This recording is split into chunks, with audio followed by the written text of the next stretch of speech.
അല്ലാഹു സുബ്ഹാനഹു വ തആല മനുഷ്യന് നൽകിയ അനുഗ്രഹങ്ങളെ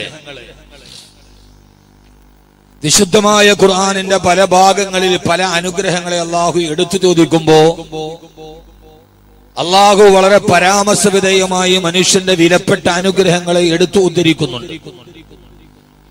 അലം നജ്അൽ ലഹു ഐനൈനി, നിനക്ക് ഞാൻ രണ്ട് കണ്ണുകൾ തന്നില്ലയോ? വലിസാനൻ, നിനക്ക് ഞാനൊരു നാവ് തന്നില്ലയോ?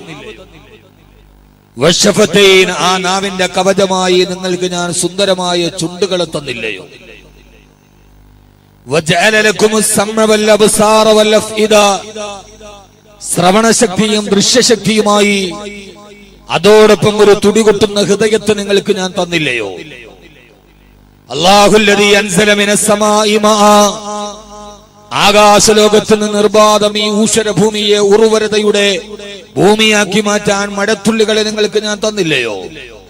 അലം നജ്അലിൽ അർള മിഹാദാ വൽ ജിബാല ഔതാദാ, ഈ ഭൂമിയെ നിങ്ങൾക്ക് ഞാനൊരു തൊട്ടിൽ പോലെ സംവിധാനിച്ചു തന്നില്ലയോ? ഫഅഖ്റജ ബിഹി മിനസ് തമറാത്തി റിസ്ഖൻ ലക്കും, ആകാശലോകത്ത് നിന്ന് നിർബാധം നിർഗളിക്കുന്ന മഴത്തുള്ളികൾ ഈ ഭൂമി കുടിച്ചിറക്കുമ്പോ ഈ മണ്ണിന്റെ അന്തർഭാഗത്ത് നിങ്ങൾക്ക് ഭക്ഷ്യയോഗ്യമായ ഭക്ഷ്യവസ്തുക്കളെ, ധാന്യ ദസ്തുലതാദികളെ, തരുലതാദികളെ നിങ്ങൾക്ക് ഞാൻ മുളപ്പിച്ചു തന്നില്ലയോ? ആ മുളപ്പിച്ചു തന്ന തരുലതാദികളിൽ ഫീഹാ ഫാക്കിഹത്തും വനഖ്ലും വറുമ്മാൻ, ഫീഹാ ഫാക്കിഹത്തും വനഖ്ലു ദാത്തുൽ ലക്കുമാം, മുളപൊട്ടുന്ന ധാന്യങ്ങളും റുമ്മാൻ പഴങ്ങളും മുന്തിരിത്തോട്ടങ്ങളും ഈത്തപ്പഴത്തോട്ടങ്ങളുമായി നിങ്ങളുടെ ഈ ഭൂമിയിലെ ജീവിതത്തിന് ആവശ്യമായ എത്രയോ അനുഗ്രഹങ്ങൾ കാരുണ്യവാനായ തമ്പുരാൻ നിങ്ങൾക്ക് ചെയ്തു തന്നിട്ടുണ്ടോ എന്ന് അല്ലാഹു സുബ്ഹാനഹു വ തആല നമ്മോട് ചോദിക്കുമ്പോ, അല്ലാഹു നമുക്ക് നൽകിയ ധാരാളം അനുഗ്രഹങ്ങളെ, കണ്ണിനെ കുറിച്ച് അല്ലാഹു നമ്മളോട് ചോദിക്കുമ്പോ, കാലുകളെ കുറിച്ച് ചോദിക്കുമ്പോ, വിശുദ്ധമായ ഖുർആനിൽ പടച്ചതമ്പുരാൻ എടുത്തു ചോദിക്കുന്ന അനുഗ്രഹങ്ങളിൽ അല്ലാഹു നമ്മളോട് വളരെ എടുത്തു ചോദിക്കുന്ന ഒരു വളരെ പ്രധാനപ്പെട്ട ഒരു മനുഷ്യന്റെ ജീവിതത്തിന്റെ ഏറ്റവും പ്രധാനപ്പെട്ട അടിസ്ഥാന അനുഗ്രഹമായ അവന്റെ ജീവിതത്തെ കരുപ്പിടിപ്പിക്കുവാനും അവന്റെ മക്കളെയും അവന്റെ ഭാര്യയെയും അവനെ വളർത്തുവാനും സ്വതസിദ്ധമായ ശൈലിയിൽ അവൻ ആഗ്രഹിക്കുന്നത് പോലെ സമാധാനത്തോടെ അന്തിയുറങ്ങാൻ കഴിയുന്ന അവന്റെ പാർപ്പിടത്തെ അല്ലാഹു അനുഗ്രഹമായിട്ട് എടുത്തു ചോദിക്കുന്നുണ്ട്. ഒരു മനുഷ്യന്റെ അടിസ്ഥാനപരമായ ആവശ്യങ്ങൾ വെള്ളം, പാർപ്പിടം, വായു, ഇതാണ് ഒരു മനുഷ്യന്റെ അടിസ്ഥാനപരമായ ആവശ്യങ്ങൾ. ആ അടിസ്ഥാനപരമായ ആവശ്യങ്ങൾ നിന്നുകൊണ്ടാണ് വെള്ളമില്ലാതെ ജീവിതം സാധ്യമല്ല. ഇത് കേരളം വരൾച്ചയിലോട്ട് പോകുമ്പോൾ ജലത്തിന്റെ ദൗർലഭ്യത്തിന്റെ കെടുതികൾ നാം അനുഭവിക്കുകയാണ്. അതോടൊപ്പം തന്നെ വായുവില്ലാതെ മനുഷ്യന് ജീവിക്കാൻ സാധ്യമല്ല. ഒരു മനുഷ്യന്റെ ജീവിതത്തിലെ അടിസ്ഥാനപരമായ അനുഗ്രഹം അതൊരു മുന്തിരിത്തോട്ടങ്ങളോ റുമ്മാൻ പഴങ്ങളോ അല്ലെങ്കിൽ ഈ സുന്ദരമായ തരുലതാദികളോ പറവകളോ ഈ കാണുന്ന ഇരിശൃംഗങ്ങളോ മന്ദമാരുതനോ ഒന്നുമല്ല.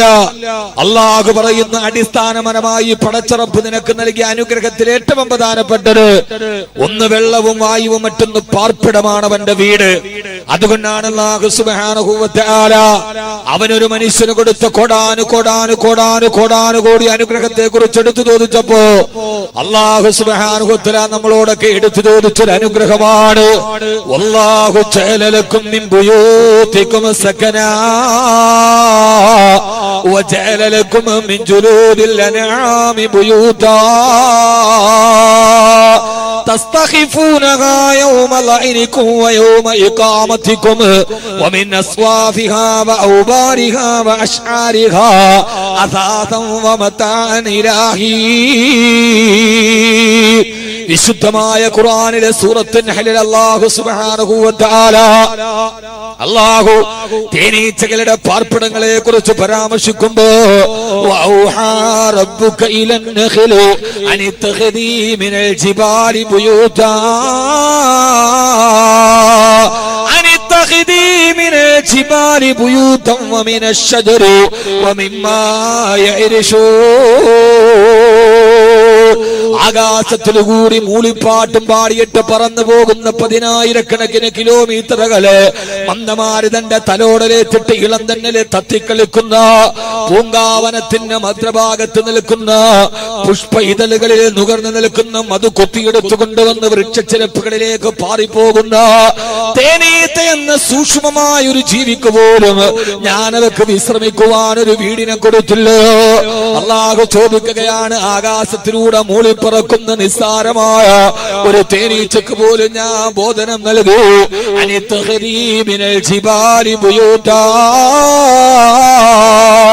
തേനീച്ച ഏതെങ്കിലും കൊടുമുടിയുടെ മുകളിൽ പോയി നിന്റെ ഭാര്യയോടൊത്ത് റാണിയോടൊത്ത് മക്കളോടൊത്ത് നിനക്ക് താമസിക്കാൻ സന്തോഷത്തോടെ താമസിക്കാൻ നീ ഒരു വീട് പണിതുകൊള്ളുക.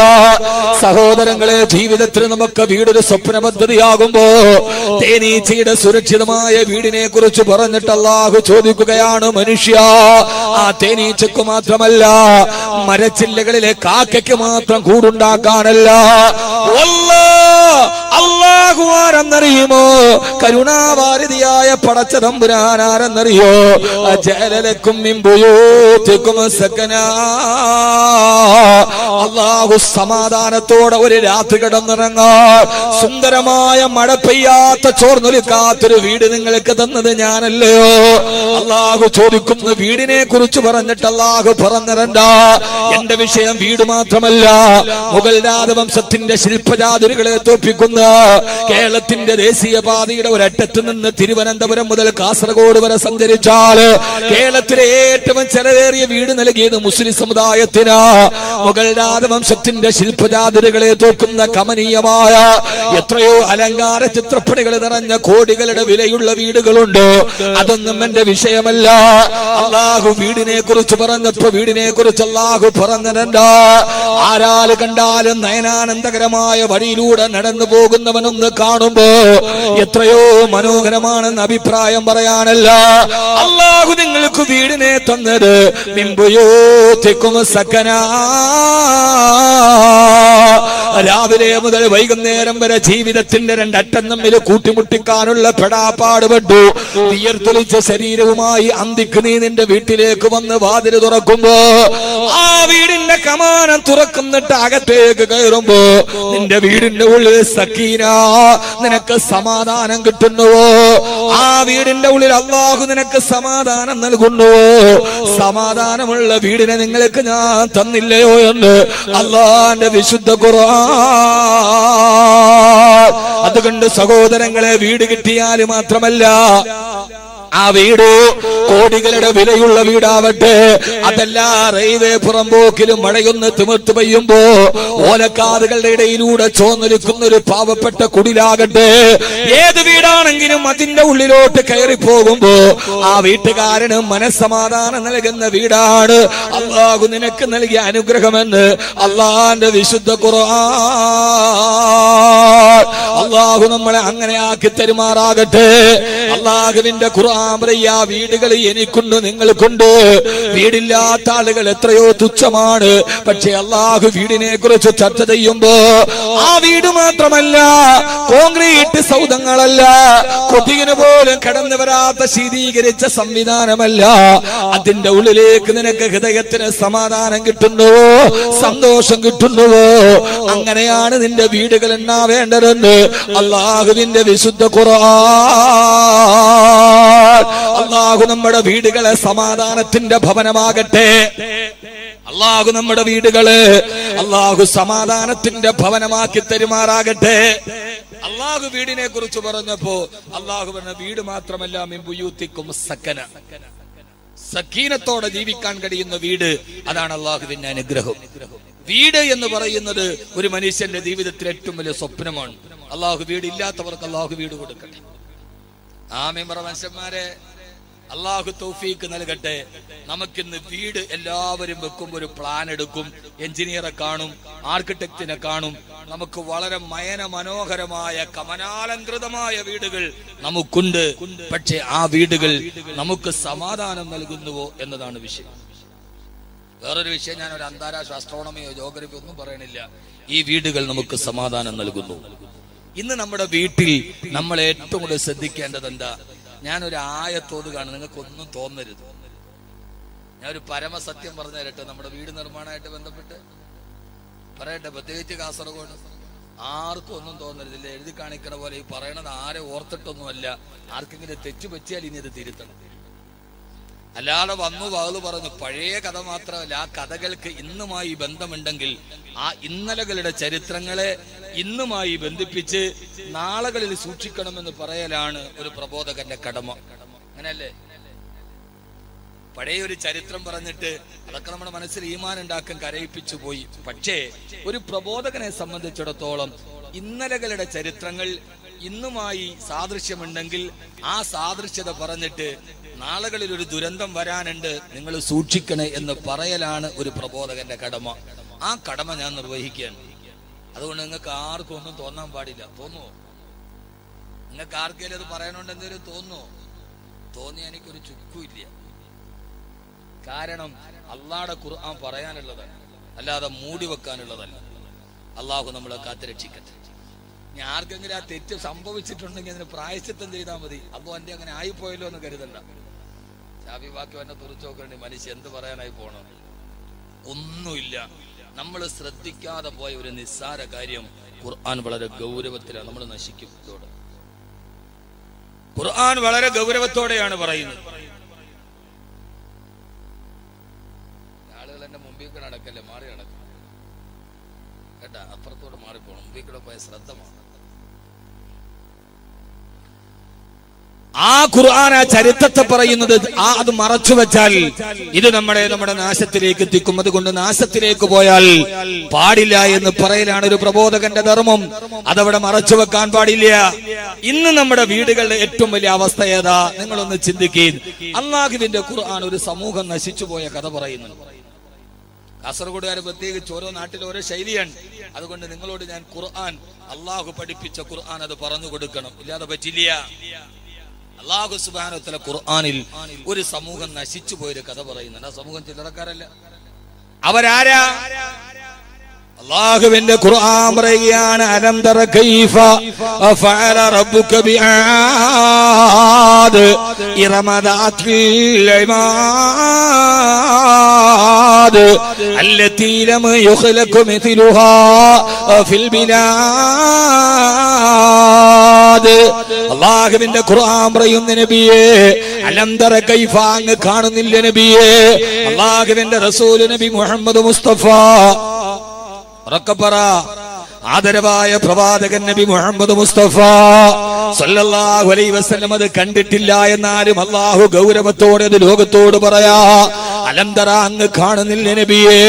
കൈഫ ഫഅല റബ്ബുക ബിആദ്, ആദ് ഗോത്രത്തെ അല്ലാഹു എന്ന അങ്ങയുടെ തമ്പുരാൻ എങ്ങനെയാ കൈകാര്യം ചെയ്തതെന്ന് അല്ലാഹു പറയാണ്. സൂറത്തുൽ ഫജ്റിലാണ് മക്കളെ. അല്ലാഹു എങ്ങനെയാണ് ആദ് ഗോത്രത്തെ തകർത്തതെന്നറിയോ? അതിമാനുഷരായിരുന്ന അല്ലാഹു പറയണ ആ സമൂഹത്തെ അല്ലാഹു തകർത്തത് എങ്ങനെയാ? സഖറഹ അലൈഹിം സബ്അ ലയാലിൻ വതമാനിയത അയ്യാം ഹുസൂമൻ ഫതറൽ ഖൗമ ഫീഹാ സറാ കഅന്നഹും അജാസു നഖലിൻ ഹാവിയാ. ആ സമൂഹത്തെ അല്ലാഹു 7 രാത്രിയും 8 പകലും തോരാതെ തിമിർത്തു പെയ്ത മഴവെള്ളത്തു ആ സമൂഹത്തെ അല്ലാഹു തകർത്ത് തരിപ്പണമായപ്പോ 7 രാത്രിയും 8 പകലും നിറബാധം അനുസ്യൂതമായി തുടർന്ന പേമാരെ തിമിർത്തു പെയ്തപ്പോ ആ സമൂഹം മുഴുവന് തകർന്ന് തരിപ്പണമാവൂ. അവര് മരുഭൂമിയിൽ മരിച്ചു കിടക്കുന്ന കഥ അല്ലാഹു പറയുന്നത് എങ്ങനെയെന്നറിയോ? ഓ നബിയേ, ഞാൻ തകർത്തെറിഞ്ഞ ആദ് സമൂഹം അല്ലാഹുവിന്റെ ശിക്ഷയേറ്റിട്ട് മരിച്ചു കിടക്കുന്നത് കണ്ടാൽ കഅന്നഹും അജാസു നഖലിൻ ഹാവിയാ, ഭീമാകാരമായ ഈത്തപ്പന മരങ്ങൾ അതിന്റെ കുറ്റിയോടുകൂടി പിഴുതു കിടക്കുമ്പോ വലിയൊരു കുറ്റിയുമായി ഈത്തപ്പന മരം പിഴുതു കിടക്കുന്നത് പോലെ ഭീമാകാരമായ വലിപ്പമുണ്ടായിരുന്ന ആദഗോത്രക്കാരു 7 രാത്രിയിൽ പെയ്ത തിമിർത്ത മഴയും കൊടുങ്കാറ്റും ആഞ്ഞടിച്ചപ്പോ കുറ്റിയുള്ള ഈത്തപ്പന മരങ്ങൾ മറിഞ്ഞു കിടക്കുന്നത് പോലെ അവരെ ഞാൻ ഈ ഭൂമിയിൽ നിന്ന് തുടച്ചു നീക്കി നബിയേ. എന്നെ കേൾക്കാനെത്തിയ കാസർഗോഡ് ഈ ബേക്കരി മക്കാമിലെത്തിയവരോട് ഒരു വിമർശന ബുദ്ധിയല്ല, സഹോദര ബുദ്ധിയാ. ഖുർആന്റെ ആയത്തിനെ ഞാൻ നിങ്ങളുടെ മുമ്പിൽ സമർപ്പിക്കുകയാ. ആദഗോത്രം ചെയ്ത ഏറ്റവും വലിയ തെറ്റേതെന്നറിയോ? അവര് വ്യഭിചരിച്ചെന്നല്ല, അവര് കള്ളു കുടിച്ചെന്നല്ല. ആദഗോത്രത്തിനെ തകർക്കാനുള്ള കാരണം പറയുമ്പോ ആ സമൂഹത്തെ അല്ലാഹു വിശേഷിപ്പിച്ചത് ഇങ്ങനെയാണ്. അലം തറ കൈഫ ഫഅല റബ്ബുക ബിആദ് ഇറമ ദാത്തിൽ ഇമാദ്. ആരാതെന്നറിയുമോ? ഇറമ. അവർ ഇറമെന്ന് പറയുന്ന ഇന്നത്തെ ഒമാനിന്റെ ഭാഗത്ത് ജീവിച്ചിരുന്നു. ഇപ്പോഴും അവരെ തകർന്നു പോയ അവശിഷ്ടങ്ങളെ ചരിത്ര ഗവേഷകര് തോണ്ടിയെടുത്തിട്ടുണ്ട്. ഇന്നത്തെ ഒമാനിന്റെ ഭാഗത്തുള്ള ഇറമ പ്രദേശത്ത് ജീവിച്ച ആദുഗോത്രത്തെ കുറിച്ച് അല്ലാഹു പറഞ്ഞത് അലം തറ കൈഫ ഫഅല റബ്ബുക ബിആദ് ഇറമ ദാത്തിൽ ഇമാദ്. അവരാരാദാത്തുൽ ഇമാദ്, അവര് തൂണുകളുടെ ആളുകളായിരുന്നു. ശ്രദ്ധിക്കണേ സഹോദരങ്ങളെ, സൂറത്തുൽ ഫത്ർ ആയത്തിന്റെ വ്യാഖ്യാനം നിങ്ങൾക്ക് നോക്കാം. അവരാരാദാത്തുൽ ഇമാദ്, അവര് തൂണുകളുടെ ആളുകളായിരുന്നു. വലിയ വലിയ തൂണുകൾ ഉണ്ടാക്കിയിട്ട് വലിയ സ്വപ്ന വീടുകൾ ഉണ്ടാക്കിയ ആളുകളാവർ. ഇന്ന് നമ്മുടെയൊക്കെ വീടിനെത്ര തൂണുകളാ! ആവശ്യത്തിനുള്ള തൂണുകൾക്കപ്പുറം ആർഭാടത്തിന് വേണ്ടി അനാവശ്യമായ തൂണുകൾ സ്ഥാപിച്ചിട്ടുണ്ട്. അല്ലാഹു പറയാ, ആദുഗോത്രത്തിന്റെ പ്രശ്നമേടെന്നറിയോ? അവര് വലിയ തൂണുകളുടെ ആളുകളായിരുന്നു. എന്റെ പ്രിയപ്പെട്ട സഹോദരങ്ങളെ, അല്ലാഹുവരെ തകർക്കാനുള്ള കാരണമേതാ? അമ്പരചുംബികളായ വീടുകൾ വെക്കാൻ അനാവശ്യമായ ആർഭാടത്തിന്റെ തൂണുകൾ അവരെ സ്ഥാപിച്ചു വെച്ചപ്പോ ഇന്ന് പലപ്പോഴും നമ്മൾ ആദുഗോത്രത്തെ പോലെ ചെയ്യാറില്ലേ? 50-60 തൂണുകളുള്ള വീടുകൾ ഉണ്ടാവാറില്ലേ? ഖുർആന്റെ മുന്നറിയിപ്പ് സൂക്ഷിക്കണേ. ആദ്യം തന്നെ ഞാൻ ഓർമ്മപ്പെടുത്തുകയാ, ആരാ ആദുഗോത്രമെന്നറിയോ? ഇറമ ഗ്രാമവാസികളായ അവർക്ക് ഈ ചരിത്രത്തിന് സമാന ലോകവുമായി ബന്ധമുണ്ട്. അല്ലാഹു അവർക്ക് ധാരാളം കുന്തിരിക്കം കൊടുത്തിരുന്നു. അവര് കുന്തിരിക്കം കച്ചവടം ചെയ്തവരാ. ഏറ്റവും വലിയ സുഗന്ധദ്രവ്യമായ കുന്തിരിക്കം അല്ലാഹു ആ നാട്ടിൽ ധാരാളം അല്ലാഹു വാരിക്കോരി കൊടുത്തപ്പോ അവര് കുന്തിരിക്കം കച്ചവടം ചെയ്ത് ലക്ഷങ്ങൾ ഉണ്ടാക്കി. അല്ലാഹു സുബ്ഹാനഹു വ തആല കുന്തിരിക്കമെന്ന അനുഗ്രഹം കൊടുക്കുമ്പോ അതോടൊപ്പം തന്നെ ആ നാട്ടിൽ അല്ലാഹു വലിയൊരു അരുവിയെയും ഒഴുക്കി കൊടുത്തു. ആദുഗോത്രക്കാർ എന്ത് ചെയ്തെന്നറിയോ? കോടിക്കണക്കിന് രൂപ ചെലവരുന്ന അന്നത്തെ ധാരാളം തൂണുകളുള്ള വീടുകൾ ഉണ്ടാക്കാൻ അവർ അത്യാഗ്രഹം മൂത്തപ്പോ വഴിയാത്രക്കാർക്ക് അല്ലാഹു കൊടുത്ത വെള്ളം പോലും അവരെ വിലക്ക് വെച്ചിട്ട് അവരതുകൊണ്ട് പൈസ ഉണ്ടാക്കി. ചിന്തിക്കണേ മോനെ, കുന്തിരിക്ക കച്ചവടത്തുകൊണ്ട് പൈസ ഉണ്ടാക്കിയിട്ട് അത്യാഗ്രഹം മുഴുക്കാട് പച്ചവെള്ളം പോലും വഴിയാത്രക്കാർക്ക് അവരെ വിലക്ക് വെച്ചിട്ട് അവരതുകൊണ്ട് തൂണുകളുള്ള വീടുകൾ ഉണ്ടാക്കിയപ്പോ അല്ലാഹു പറയാ, സഖറഹാലീം സബഅലയാലിം വതമാനിയത അല്ലാഹുവരെ തകർത്ത് കളഞ്ഞെങ്കോ. പ്രിയപ്പെട്ട സഹോദരങ്ങളെ, ഗൾഫിന്റെ മണരാരണ്യത്തിൽ പോയി കട്ടപ്പെട്ട് പൈസ ഉണ്ടാക്കി. അത് അനാവശ്യമായ തൂണുകൾക്ക് മാറ്റരുത്. അള്ളാന്റെ അനുഗ്രഹമായ വീട് സാമാന്യം വലിയൊരു വീടായിക്കൊള്ളട്ടെ, കുഴപ്പമില്ല. പക്ഷേ അള്ളാഹു നിങ്ങൾ കട്ടപ്പെട്ടുണ്ടാക്കുന്ന സമ്പത്തുകൾ അനാവശ്യമായി കളയരുത്. അതുകൊണ്ട് ധാരാളമായ തൂണുകൾ ഉണ്ടാക്കൂ. വീട് വെക്കുന്നതിലല്ല, ആ വീട്ടിൽ അള്ളാഹു പറഞ്ഞ ഏറ്റവും യഥാർത്ഥമായ തൂണുണ്ടാവണം. അള്ളാഹു നമുക്ക് മനസ്സിലാക്കാനുള്ള ബോധം നൽകട്ടെ. അള്ളാഹു ഒരു സമൂഹത്തെ കുറിച്ച് പറഞ്ഞത് അവര് തൂണിന്റെ ആളുകളായി. ഞാൻ പറഞ്ഞല്ലോ, ആർക്കൊരു പിണക്കം തോന്നണ്ട. ചിലപ്പോ ഇതൊന്നും നമുക്കറിയില്ല. ഇനി നമ്മൾ വീട് വെക്കുമ്പോ സൺഷെയ്ഡിന് 2 തൂണ്, ഒരു വീടിന് ആവശ്യമുള്ള പില്ലറുകൾ തൂണുകൾ ഒക്കെ ആയിക്കോട്ടെ, കുഴപ്പമില്ല. പക്ഷേ അതിര് കടന്ന് തൂണുകൾ ആപത്താണ്. ഇന്ന് നമ്മുടെ പൈസ മുഴുവൻ നഷ്ടപ്പെടുന്നത്. എനിക്കിത് കൊണ്ട് പറഞ്ഞിട്ട് എന്ത് കാര്യമാണ്? നിങ്ങൾക്കൊരു തീരുമാനം ഉണ്ടായാൽ ഭാര്യയും ഭർത്താവും കൂടെ ആലോചിക്കും, അവിടെ തൂണ് ഇവിടെ തൂണ്. അള്ളാഹു നമ്മൾ കഷ്ടപ്പെട്ടുണ്ടാക്കണ പൈസ വെറുതെ ഭൂമിയിൽ കുഴിച്ചിട്ടിട്ട് ഖുർആൻ പറഞ്ഞതിന് വിരുദ്ധതയുമാകും. നമ്മുടെ ജീവിതത്തിൽ അള്ളാഹു തന്ന അനുഗ്രഹത്തെ കുറിച്ച് പരലോകത്ത് നമ്മൾ കണക്ക് പറയണം. അതുകൊണ്ട് നമുക്ക് എന്തെങ്കിലും ഗുണമുണ്ടോ? ഒന്നുമില്ല. അതുകൊണ്ട് ഇനിയെങ്കിലും ഇക്കാര്യത്തിൽ ശ്രദ്ധിക്കണമെന്ന് നിങ്ങളോട്, പ്രത്യേകിച്ച് കാസർഗോഡ് വഴി യാത്ര ചെയ്യുമ്പോൾ കണ്ട ചില കാഴ്ചകളുടെ കൗതുകങ്ങൾ നിങ്ങളോട് ഞാൻ പങ്കുവെക്കാൻ അള്ളാഹു നമുക്ക് മനസ്സിലാക്കാനുള്ള ബോധം നൽകട്ടെ. ആമീൻ പറ. ഞാൻ പറഞ്ഞതിൽ വിഷമമുണ്ടോ? ഞാൻ പറഞ്ഞതിൽ വിഷമമുണ്ടോ? അള്ളാഹുടെ മുമ്പിൽ പറയേണ്ട സഹോദരങ്ങളെ, ഇത് ഞാൻ 15ാമത്തെ വയസ്സിൽ 7 മാസം കൊണ്ട് കാണാതെ എന്റെ ഹൃദയത്തിൽ പഠിച്ച ഖുർആനാണ്. അതിലൊരു ആയത്ത് ഇന്നത്തെ ലോകവുമായി ബന്ധമുണ്ടെങ്കിൽ അത് പറയലാണ് എന്റെ ധർമ്മ. നിങ്ങളെ സുഖിപ്പിച്ചിട്ട് വാള് പറയണേ എനിക്കറിയാം. പക്ഷെ എന്നെ സംബന്ധിച്ചിടത്തോളം എനിക്കൊരു നിലപാടുണ്ട്. ആ നിലപാടുകൾ കൃത്യമായി ലോകത്തോട് പറയണം. അതിന് മറുഭാഗത്തുനിന്ന് വരുന്ന ആക്ഷേപങ്ങളോ അപ്പുറത്തുനിന്ന് വരുന്ന കൂരമ്പുകളോ പറയുന്ന കാര്യത്തിൽ നമ്മൾ പ്രതീക്ഷിക്കേണ്ടതില്ല. ഒരു സമൂഹത്തിന്റെ മുമ്പിൽ നിൽക്കുമ്പോൾ വിമർശനങ്ങൾ സ്വാഭാവികം. സ്വാഭാവികം. ആ വിമർശനങ്ങളെ സ്നേഹത്തോടെ സ്വീകരിക്കാൻ കഴിയുമ്പോഴാണ് സമൂഹ മധ്യത്തിൽ നിൽക്കാനുള്ള യോഗ്യത നമുക്കുണ്ടാവും. വിമർശനങ്ങളുടെ മേൽ അസഹിഷ്ണുതയല്ല, അതിനെ സ്നേഹത്തോടെ നമ്മൾ മുന്നിടുക. അതാണ് ധൈര്യം, അതാണ് സ്ഥൈര്യം.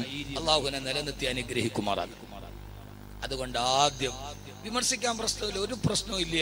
ഞാൻ വളരെ സ്നേഹത്തോടു കൂടി അതിനെ ഉൾക്കൊള്ളുന്നു. പക്ഷേ നാളെ അള്ളാഹുവിന്റെ മുമ്പിൽ പോകുമ്പോ വാക്കവി നീ എന്തുകൊണ്ട് പറഞ്ഞില്ല എന്ന് പറഞ്ഞാൽ എനിക്ക് എന്റെ റബ്ബിനോട് പറയണ്ടേ? അള്ളാഹുവെ പറഞ്ഞു കൊടുത്തിട്ടുണ്ട്. അതുകൊണ്ട് ഈ അമിതമായ തൂണുകൾ ഭാര്യയായിട്ട് ആലോചിക്കും. ഇപ്പൊ മിക്കവാറും ഭർത്താവ് ഗൾഫിലും ഭാര്യ ഇവിടെയാണ്. അവരവരുടെ ഒരു താല്പര്യത്തിന് അപ്പുറത്തെ വീട്ടിൽ കണ്ടു, ഇപ്പുറത്തെ വീട്ടിൽ കണ്ടു, അത് കണ്ടു, ഇത് കണ്ടു. നമ്മളതെല്ലാം കൂടെ വെക്കുമ്പോ അവസാനം വീട് വെക്കുമ്പോ നമ്മുടെ നടു ഒടിഞ്ഞിട്ടുണ്ടാവും. ഇതുകൊണ്ട് എന്താ ഉള്ളത്? ആവശ്യത്തിനുള്ള ഒരു വീടായിക്കൊള്ളട്ടെ, എല്ലാ സൗകര്യങ്ങളും ഉള്ള നമ്മുടെ മക്കളുണ്ട്, ആയിക്കോട്ടെ. പക്ഷെ ആ കാര്യത്തിൽ നിങ്ങൾ ഖുർആനിനെ ഓർക്കണമെന്ന് ഞാൻ ഓർമ്മിപ്പിക്കുകയാണ്. അപ്പൊ യഥാർത്ഥത്തിൽ വേണ്ടത് കുറെ തൂണുകളല്ല. ആ വീടിന്റെ ഉള്ളിലെ, നമ്മുടെ വീട് എന്ന വിഷയത്തിൽ ആ വീടിന്റെ ഉള്ളിലെ ഏറ്റവും പ്രധാനപ്പെട്ട തൂണാണ് ഉണ്ടാവേണ്ടത്. നമ്മുടെ വീട്ടിലെ ഏറ്റവും പ്രധാനപ്പെട്ട തൂണ് ഏതാ? എന്നാൽ വെളിയിൽ ഇത്രയും തൂണ് വെച്ചെങ്കിൽ അകത്തെന്തെങ്കിലും തൂണുണ്ടോ? നല്ലൊരു തൂണ് അതൊട്ടില്ലത്. യഥാർത്ഥത്തിൽ നമ്മുടെ വീടിനുണ്ടാകേണ്ട ഒരു തൂണ് നമുക്കില്ല. നമ്മുടെ വീട്ടിലുണ്ടാകേണ്ട ഏറ്റവും ബലവത്തായ തൂണ് ഏതാ എന്ന് പറയും. നമ്മൾ വെളിയിലൊക്കെ ഫില്ലറൊക്കെ കൊടുത്ത് 8 mm കമ്പി, 10 mm കമ്പി അതൊക്കെ വെച്ച് നമ്മൾ താങ്ങി നിർത്തിയിട്ടുണ്ട് നമ്മുടെ വീട്. വീടിന്റെ ഉള്ളു ശരിയാവണം, വീടിന്റെ അകത്തളങ്ങൾ ശരിയാവണം. നമ്മുടെ വീടുകളിൽ നിന്ന് എല്ലാവിധ പേക്കൂത്തുകളുടെ അടയാളമായി മാറി. ഒരു വീടിന്റെ ഉള്ളിൽ ജീവിക്കുന്ന പെണ്ണിന് സുരക്ഷിതയില്ലാത്ത അവസ്ഥയിലേക്ക് കേരളം മാറിപ്പോയി. കേരളത്തിലെ 150 കുട്ടികളെ വിളിച്ചിട്ട് നിങ്ങളുടെ ഗർഭത്തിന് ഉത്തരവാദി ആരെന്ന് ചോദിച്ചാൽ അവള് വിരൽ ചൂണ്ടത് അവളുടെ അച്ഛന്റെ നേരെയാണ്. തനിക്കാര് ജന്മം നൽകിയോ അതേ പിതാവിനാൽ ഗർഭിണിയാക്കപ്പെടേണ്ട പെൺമക്കളുടെ നാടുകളിൽ വീടിന്റെ ഉള്ളിൽ കിടന്നുറങ്ങിയാൽ സുരക്ഷിതത്വം നഷ്ടപ്പെട്ടു പോകുന്ന പെൺകുട്ടികൾ, ആ പെൺകുട്ടികളുടെ നാട്ടിലാണ് നമ്മൾ ജീവിക്കുന്നത്. വീടിന്റെ ഉള്ളിൽ പോലും നമ്മുടെ പെൺകുട്ടികൾക്ക് സുരക്ഷിതത്വം ഇല്ലാതായി. അതുകൊണ്ട് എന്റെ പ്രിയപ്പെട്ട സഹോദരങ്ങളെ, സഹോദരിമാരെ, നമ്മുടെ വീടിന്റെ ഉള്ളിലാണ് യഥാർത്ഥ തൂണുണ്ടാവേണ്ടത്, വീടിന്റെ വെളിയിലല്ല. അള്ളാഹു നമ്മളെ മനസ്സിലാക്കാൻ ബോധം നൽകട്ടെ. ഞാൻ പറഞ്ഞ വീട് തൂണ് വേണ്ടെന്നല്ല, കറാമത്ത് കൊണ്ട് തന്നെ നിർത്താന്നല്ലേ പറയണത്. വീടിന് തൂണ് വേണം, എനിക്കുണ്ട് വീട്, അതിനുകൊണ്ട് തൂണ്. പക്ഷെ തൂണുകൾ ഒരു 50-60 തൂണൊന്നും വേണ്ട. ആവശ്യത്തിന്. പണ്ടത്തെ വീടിന് 4 തൂണേ ഉള്ളൂ, 4 മൂലയിൽ. ഇപ്പൊ ഒരല്പം കെറുവും ഒടിക്കലും കണ്ടംപറയും സെമി കണ്ടംപറയും ഒക്കെ വരുമ്പോ തൂണുകൾ സ്വാഭാവികം. പക്ഷേ അത് പരിധി കടക്കാൻ പാടില്ല. ഒന്ന്, വീടുമായി ബന്ധപ്പെട്ട ആദ്യത്തെ വിഷയം ഞാൻ ഖുർആന്റെ വെളിച്ചത്തിൽ ഞാൻ പറയുന്ന മുഴുവൻ ഖുർആന്റെ വെളിച്ചത്തിലാണ്. അള്ളാഹു നമുക്ക് ചിന്തകൾ മാറ്റാൻ അള്ളാഹു തൗഫീഖ് നൽകി അനുഗ്രഹിക്കുമാറാകും. രണ്ടാമത്തേത്, തൂണ് വെളിയിലല്ല വേണ്ടത്, നമ്മുടെ വീടിന്റെ ഉള്ളിലാണ് തൂണ് വേണ്ടത്. നല്ല ബലമുള്ള ഒരു തൂണ്. ഏതാ നമ്മുടെ വീടിന്റെ ഉള്ളിലെ ബലമുള്ള തൂണ്? ഏതാ ഒന്ന് പറയും മനുഷ്യന്മാരെ. നിങ്ങൾ എന്താ ഇത് ബജറ്റ് അവതരിപ്പിച്ച നിയമസഭ മാതിരി? വീടിന്റെ ഉള്ളിലെ തൂണേതാ? ഉപ്പ, ഖുർആൻ. എന്ത് ക്വിസ് മത്സരം? അള്ളാഹു നമുക്ക് മനസ്സിലാക്കാനുള്ള തൗഫീഖ്. സമയം വളരെ കുറവാണ്, 10:15 തുടങ്ങി. അള്ളാഹു യഥാർത്ഥ തൂണ് നൽകി അനുഗ്രഹിക്കുമാറാകട്ടെ. ഏതാണ് ആദരവായ പ്രവാചകൻ നബി മുഹമ്മദ് മുസ്തഫ? ഉറക്കപ്പറ, ഹബീബായ നബി മുഹമ്മദ് മുസ്തഫ. നല്ല സദസ്സാണ്. കാസർഗോഡ് വന്നാൽ അൽഹംദുലില്ലാ നല്ല സദസ്സ്. എന്റെ സംഘാടകരെ ഞാൻ മുക്തകണ്ഠം പ്രശംസിക്കും. എല്ലാ സൗകര്യമുണ്ട്, എല്ലാ ആളുകളും അതേപടി ഇരിപ്പുണ്ട്. അവസാനം നമുക്കൊരു നല്ല ദുആയോടെ പിരിയാം. അല്ലാഹു സ്വീകരിക്കുമാറാകട്ടെ. എല്ലാവരും ഉറക്ക സ്വലാത്തു അലൈഹി ഹബീബായ നബി മുഹമ്മദ് മുസ്തഫ. ഉറക്കപ്പറേ പോരാ, ഹബീബായ നബി മുഹമ്മദ് മുസ്തഫ. ആദരവായ പ്രവാചകൻ നബി മുഹമ്മദ് മുസ്തഫ. അവദാനങ്ങൾ പാടിപ്പുകറ്റപ്പെടാൻ ഭൂമിയിലേക്ക് ജന്മം നൽകപ്പെട്ട മക്കയിലെ സുന്ദരനായ അബ്ദുൽ മുത്തലിബിന്റെ മകനായ അബ്ദുല്ലാഹിയുടെ സുമുഖിയായ ഭാര്യ ആമിന റളിയല്ലാഹു തആലയുടെ ഗർഭാശയത്തിൽ പിറവിയെടുത്ത് അവിടെ നിന്ന് ജനിക്കപ്പെട്ട് അനാഥനായി ജനിക്കപ്പെട്ടു.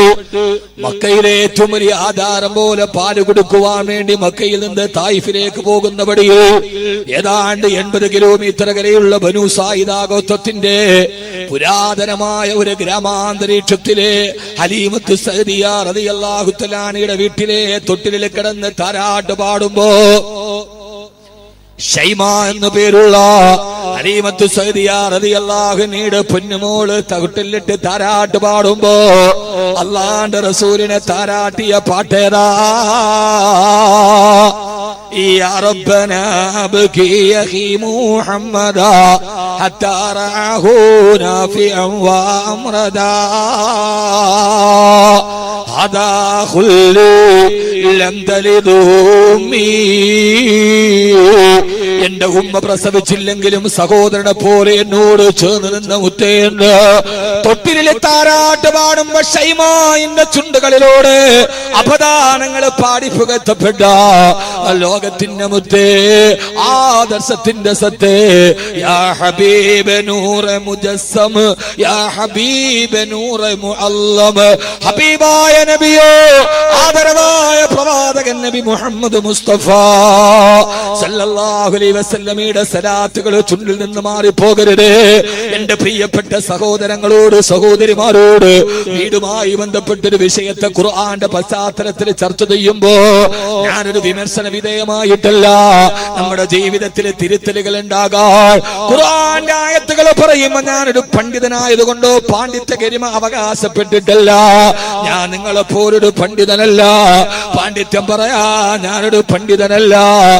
ത്യാഗം പറയാ ഞാനൊരു പരിത്യാഗിയല്ല. ലാളിത്യം പറയാ ഞാനൊരു സാത്വികനല്ല. പ്രഭാഷണം പറയാ ഞാനൊരു പ്രമേയം പറയാ ഞാനൊരു പ്രഭാഷകനല്ല. വൈദഗ്ധ്യം പറയാ ഞാനൊരു വിദഗ്ധനല്ല. പ്രണയം പറയാ ഞാനൊരാഷിക്കല്ല. പിന്നെയോ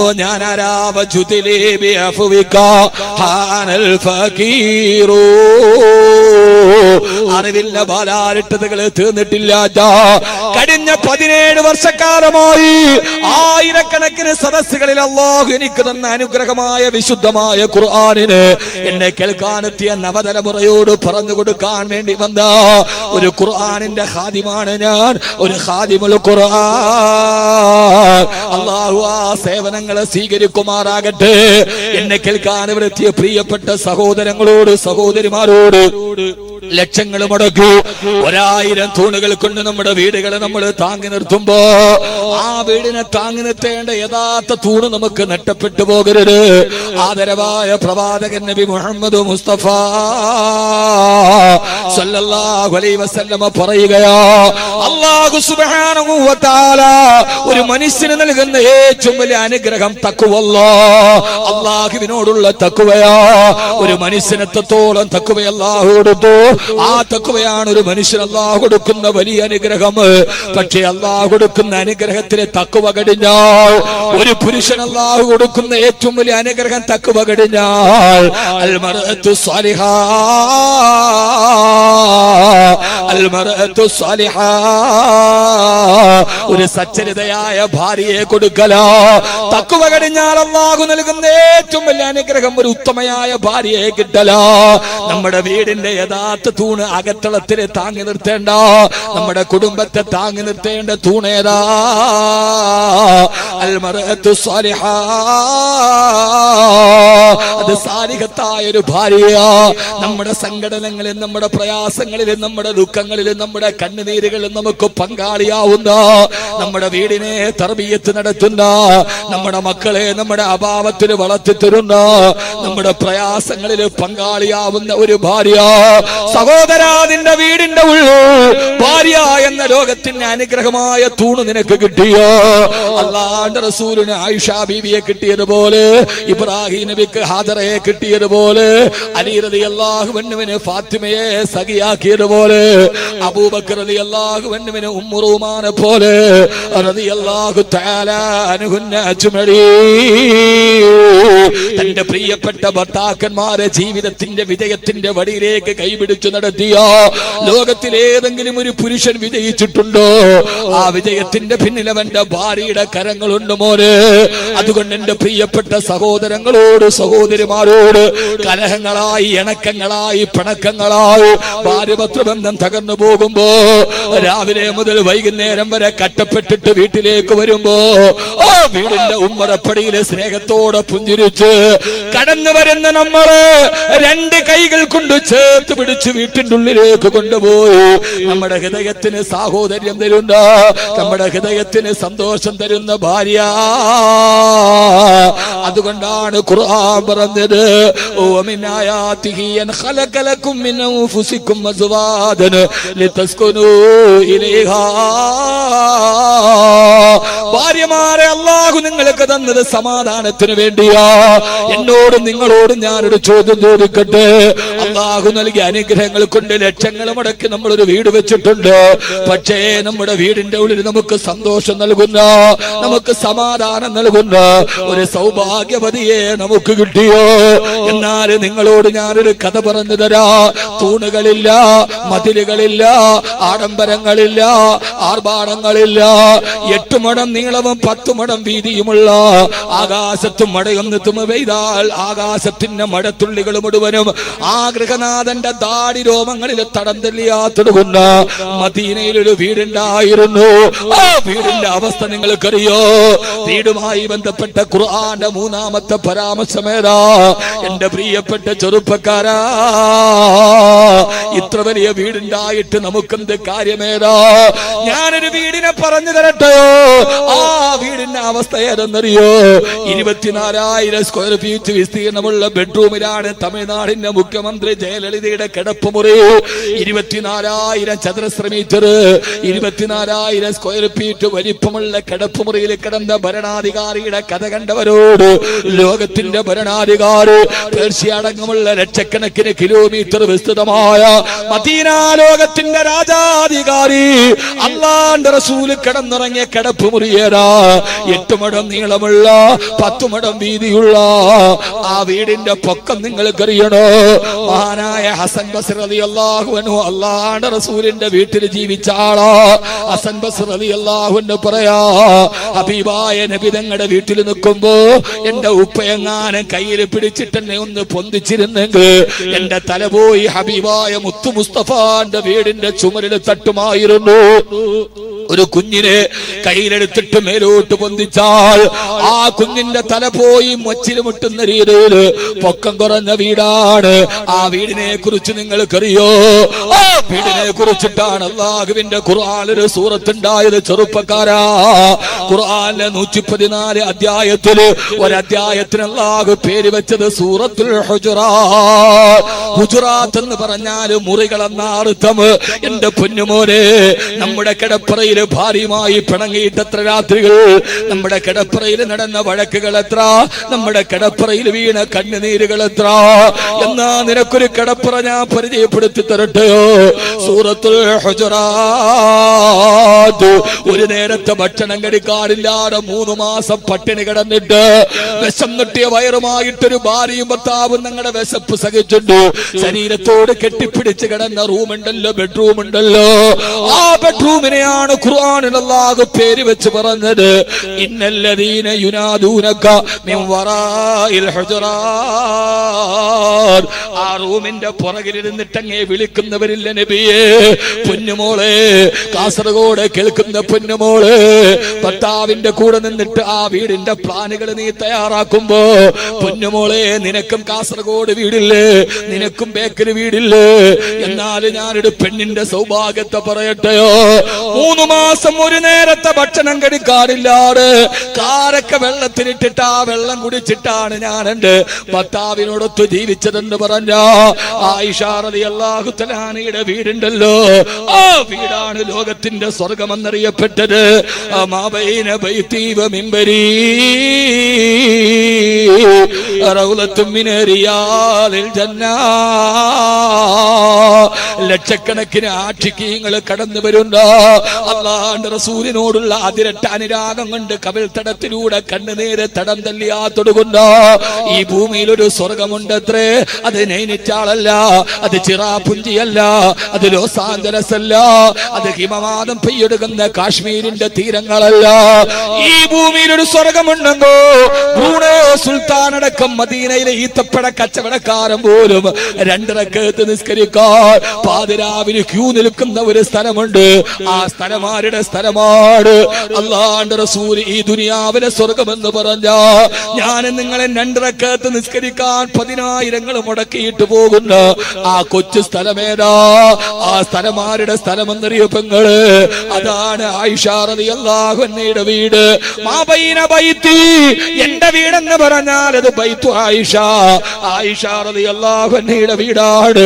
ഒരു ദിവസം പോലും ഭക്ഷണം നിറച്ചു കഴിയാത്ത പട്ടിണിയായിരുന്നു ആ വീട്ടിലെ ആ പെണ്ണിന്. എന്നിട്ട് പോലും ആ വീട് ലോക ചരിത്രത്തിന്റെ സ്മാരകമായി മാറൂ. ആ വീട്ടിലെ അവസ്ഥ നിങ്ങൾക്കറിയോ?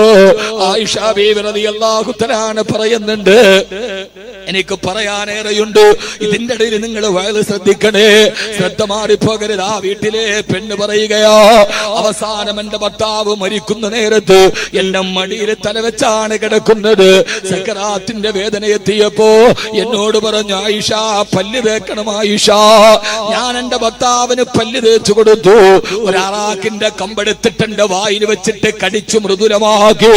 ആ മൃദുലമാക്കിയ കമ്പ് കൊണ്ടെടുത്ത് കൈകൊണ്ട് എന്റെ ഭർത്താവിന്റെ കവിളണയിലെത്തുണ്ട്. ആ മുഖം എന്റെ പള്ളയിലേക്ക് ചേർത്ത് വെച്ച് ഉമ്മ കുട്ടിക്ക് പല്ല് തേച്ചു കൊടുക്കുന്നത് പോലെ ഞാൻ എന്റെ ഹബീബായ നബി തങ്ങൾക്ക് അവസാനം പല്ല് തേച്ചു കൊടുത്തു. മരണത്തിന്റെ വേദന കൊണ്ട് അല്ലാഹുവിന്റെ റസൂലിന് കൈപൊക്കാൻ കഴിയില്ല. പല്ല് തേച്ചു കൊടുത്തപ്പോ ഹബീബായ നബി മുഹമ്മദ് മുസ്തഫ സല്ലല്ലാഹു അലൈഹി വസല്ലമ എന്റെ വിരലുകൾക്കിടയിലേക്ക് മുറുകെ പിടിച്ചു. അബൂബക്കർ എന്റെ പിതാവ് കൈ പിടിച്ചിട്ട് ആ വിരലിലേക്ക് കൊടുത്തപ്പോ കല്യാണ ദിവസം എന്റെ കൈവിരലിന്റെ ഇടയിൽ കോത്തുപിടിച്ചതുപോലെ എന്റെ കയ്യിലേക്ക് എന്റെ പ്രിയപ്പെട്ട ഹബീബ് കോത്തുപിടിച്ചു. ആയിഷ, ഞാൻ പോവട്ടെ ആയിഷ. എവിടെ കാണി നബിയേ? ഇലാ റഫീഖിൽ അലാ, അല്ലാഹുവിന്റെ അടുക്കലേക്ക് ഞാൻ പോവുകയാ. ഈ സംഭവം ഇങ്ങനെ കൂട്ടുകാരിയോട് ഹബീബായ നബി സല്ലല്ലാഹു അലൈഹി വസല്ലമയുടെ വഫാത്തിന് ശേഷം പറഞ്ഞുകൊണ്ടിരിക്കുമ്പോ ആയിഷ ബീവി പറയാണ്, ഇങ്ങനെയൊക്കെയാണെങ്കിലും മരിക്കുന്ന സമയത്ത് എന്റെ മടിയിൽ തലവെച്ച് കിടന്നതാണെങ്കിലും മരിക്കുന്ന സമയത്ത് എന്റെ ഭർത്താവിന്റെ മുഖം ഞാൻ കണ്ടിട്ടില്ല. ഓർക്കണ സഹോദരങ്ങളെ, ആർഭാടങ്ങളും ആയിരങ്ങളും നമ്മുടെ വീട്ടിന്റെ ഉള്ളിലുണ്ട്. ഇതുപോലെ കഥ കേട്ടിട്ടുണ്ടോ? കൂട്ടുകാരികൾ ചോദിച്ചു, ആയിഷ ബീവിയെ എന്താ പറയുന്നത്? മടിയിൽ തലവെച്ച് സലാം പറഞ്ഞ് കയ്യിൽ കെട്ടിപ്പിടിച്ചു പോയിട്ടും ഭർത്താവിന്റെ മുഖം കണ്ടില്ലെന്നോ? ആയിഷ ബീവി റളിയല്ലാഹു തആല പറഞ്ഞ മറുപടി ഏതാ? അതേ കൂട്ടുകാരികളെ, മടിയിൽ തലവെച്ച് കിടന്നാലും വയറ്റിലേക്ക് ചേർത്ത് വെച്ച് പല്ല് തേച്ചു കൊടുത്താലും മുഖം കാണുന്നത് എങ്ങനെയാ? ഹബീബായ നബി തങ്ങൾ എന്റെ മടിയിൽ കിടന്ന് വിട പറയുന്ന സക്കറാത്തിന്റെ മരണത്തിന്റെ സമയത്ത് ഞങ്ങളുടെ വീട്ടില് വിളക്ക് കത്തിക്കാനുള്ള എണ്ണ ഞങ്ങളുടെ വീട്ടിലുണ്ടായിരുന്നില്ല. വിളക്ക് കത്തിക്കാൻ എണ്ണയില്ലാത്ത അവസ്ഥയിൽ ഞങ്ങളുടെ വീട് ദാരിദ്ര്യത്തിലായിരുന്നു. അതുകൊണ്ട് ഹബീബായ മുത്തിന്റെ മുഖം എനിക്ക് കാണാൻ കഴിഞ്ഞില്ല. പെട്രോളിന്റെ ഉച്ചിട്ടം മുഴുവനും വീട്ടിലേക്ക് വന്ന് കുമിഞ്ഞുകൂടുമ്പോ, കുടുംബ കോടതികൾ കേസുകൾ കെട്ടിക്കിടക്കുമ്പോ, ഞാനൊന്ന് പറയട്ടെ, മരിക്കുന്ന നേരത്ത് ഭർത്താവിന്റെ മുഖം കാണാൻ വിളക്ക് കത്തിക്കാനുള്ള എണ്ണ പോലും ഇല്ലാതിരുന്നൊരു ദാരിദ്ര്യത്തിന്റെ വീട്. ആ വീടാണെന്ന് ഭൂമിയിലെ സ്വർഗമായത്. ബൈതി വമിൻബരി റൗദത്തും മിൻ റിയാദിൽ ജന്നാ, അത് സ്വർഗത്തിന്റെ പൂന്തോപ്പാണെന്ന് മുത്തു മുസ്തഫ സല്ലല്ലാഹു അലൈഹി വസല്ലമ പറഞ്ഞ ആയിഷ ബീവിയുടെ വീടുകളുണ്ടല്ലോ, ആ വീടുകൾ നിങ്ങളൊന്ന് കണ്ടിരുന്നെങ്കിൽ, ഇന്ന് നമ്മുടെ വീടിന്റെ സമൃദ്ധിയുടെ ഉള്ളിൽ അല്ലാഹുവിന്റെ റസൂലിന്റെ വീട് കണ്ടിരുന്നെങ്കിൽ, ആയിഷ ബീവി റളിയല്ലാഹു അൻഹയുടെ വീട് എന്ന് പറഞ്ഞാൽ ഓരോ ഭാര്യമാർക്കും ഓരോ വീടുകളില്ല. ഹബീബായ നബി തങ്ങൾ മദീനത്തെ പള്ളിയിൽ ആദ്യം വെച്ചത് സൗദാ ബീവിക്കൊരു വീട്, അതിനോട് തൊട്ടടുത്ത് പിന്നെ ആയിഷ ബീവിക്കൊരു റൂം. ഇങ്ങനെ ഓരോ ഭാര്യമാർക്കും ഓരോ മുറികൾ ചേർത്ത് തീർത്തെടുത്തു. അങ്ങനെ അടുത്തടുത്ത് മദീനത്തെ പള്ളിയിലാണ് ആദ്യത്തെ 1,00,000 വീട് കോളനി ഉണ്ടായത്. ചിന്തിക്കണം സഹോദരിമാരെ, ഓരോ റൂമുകളാണ് ഓരോ ഭാര്യമാർക്ക്. അത് പള്ളിയോട് ചേർന്ന് കിടക്കുകയാ. അവസാന ഹബീബായ നബി തങ്ങൾ വഫാത്തായി. അമവി ഖലീഫ മർവാൻ ഇബ്നു അബ്ദുൽ മലിക്കിന്റെ കാലഘട്ടത്തില് മസ്ജിദ് നബവി വിപുലീകരിക്കാൻ പോയപ്പോ മസ്ജിദ് നബവിയുടെ ചുറ്റുഭാഗത്തുള്ള ഹബീബായ നബി തങ്ങളുടെ ഭാര്യമാര് താമസിച്ചിരുന്ന വീടുകൾ പൊളിച്ചു മാറ്റാൻ തീരുമാനിച്ചപ്പോ 8 മുഴം നീളമുള്ള 10 മുഴം വീതിയുള്ള ഈത്തപ്പന മരത്തിന്റെ ഓലക്കാതുകൾ കൊണ്ട് മേഞ്ഞു വെച്ചിരുന്ന ചരിത്രത്തിന്റെ അത്ഭുതങ്ങൾ നടന്ന വീട് പൊളിച്ചു മാറ്റി ജോലിക്കാര് വന്ന് പൊളിക്കാൻ പോയപ്പോ മഹാനായ താബിയായ സഈദ് ഇബ്നുൽ മുസയ്യബ് റളിയല്ലാഹു അൻഹു മഹാനായ സഈദ് ഇബ്നുൽ മുസയ്യബ് റളിയല്ലാഹു അൻഹു അല്ലാഹുവിന്റെ റസൂലിന്റെ ഭാര്യമാര് കിടന്ന ആ പഴയ വീട് അല്ലാഹുവിന്റെ റസൂൽ സല്ലല്ലാഹു അലൈഹി വസല്ലമ പണിതതുപോലെ മാറ്റങ്ങളില്ലാതിരുന്ന കുടില് പൊളിക്കാൻ പോയപ്പോ സഈദ് ഇബ്നുൽ മുസയ്യബ് റളിയല്ലാഹു അൻഹു പൊട്ടിക്കരഞ്ഞു വത്രേ, യാ വൈലതാ,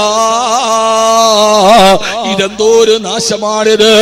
ഇവർ ഈ വീടൊന്ന് പൊളിക്കാതിരുന്നുവെങ്കോ, ഈ വീടങ്ങനെ തന്നെ ഇരുന്നിരുന്നുവെങ്കോ. ഇന്ന് സഹാബത്ത് പൊട്ടിക്കരഞ്ഞത് മദീനയിൽ അല്ലാഹുവിന്റെ റസൂലിന്റെ വഫാത്തിന് ശേഷം സഹാബത്തുകളും താബീങ്ങളും പൊട്ടിക്കരഞ്ഞതെപ്പോഴാ?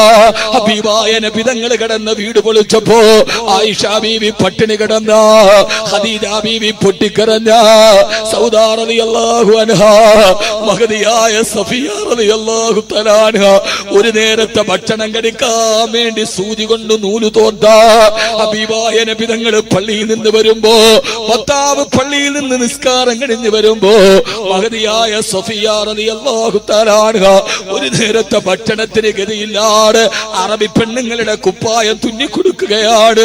അല്ലാഹുവിന്റെ റസൂൽ എന്ന ഭർത്താവ് വരുമ്പോ, ഇന്ന് നമ്മുടെ വീട്ടിൽ ഈ പ്രണയമുണ്ടോ?